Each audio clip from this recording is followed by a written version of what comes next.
Boil Kerala banana, Nendrapazham in Malayalam.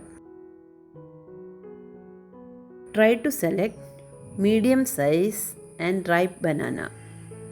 If it is not ripe, then you will not get the required softness. First, remove the two ends of the banana and cut it into 2 to 3. If it is a big banana, then 3 parts you can cut, otherwise 2. Next step, in a pressure cooker, keep the banana in the steamer and add 1 glass of water.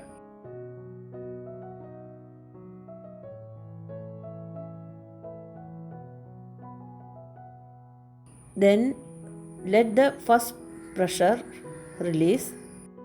If it is very ripe, switch it off and open the cooker till all the pressure release.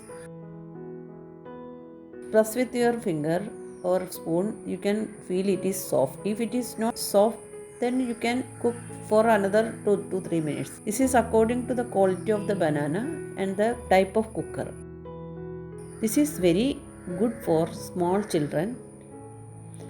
When you are giving to the children, smash it and in the middle you can see some black seeds, that you can remove. You can add little pure cow's ghee also. It is very good for small children around 7 months to 1 year old. For the children it is very good.